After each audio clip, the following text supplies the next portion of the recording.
for people who want to find self accountability and stop like blaming the system, stop blaming this, stop blaming that. Right? How would you? So sometimes I think of it like maybe there's two pathways. There's like a pathway where you could create like a web, like put yourself in the middle and then be like self accountability. I think comes from like what you can control and what you can't control, right? Mhm.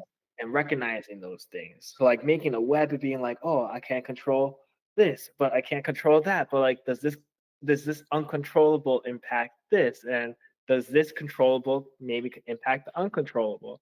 Or maybe even like a T chart. Like one side says controllables, other side says uncontrollables. Like one of the controllables is like, oh, I could control what time I wake up in the morning. And the Mhm. uncontrollable is like, I can't control what the government does. So it's like coming from self accountability.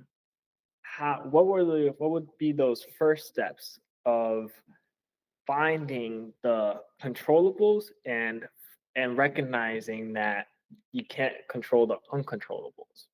Hmm. Well, for me, I don't do anything without praying on it first. So even the position that I have now, I had like 4 other offers and I prayed on it. And God brought me to the opportunity that I'm at now, and I've been there for about 5 years. So that's the first thing for me, or again, whatever anyone's belief system is. The other thing is, I always say, all I can do is what I can do, and that's all I can do. So we have to accept that there are things that are beyond our control. Because let's be honest, you can plan your life out to the T, but God has the final say. you know, like I said, life happens, things are going to happen. And when those things happen, okay, we have to pivot. It doesn't mean that our dream is, deferred, it's just delayed. That's all it is. Sometimes, life will put us on a different path that we may not see coming or we may not want to do, but it's probably what we need. The other thing that I had to learn is that rejection can also be protection, no matter what type of opportunity it is. Sometimes we look at it like, oh my goodness, I really wanted this, or oh, that was a lot of money, I could have used this. But we don't know what that type of environment was. We don't know if it was going to put us back into a place that we just healed and prayed from. We don't know what type of environment that was going to be. So those are the main things that guide me when it comes to it. And ultimately I write things down.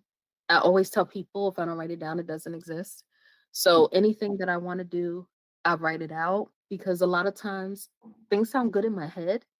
And then when I write it out, or if I say it to another person, it may come out a little differently.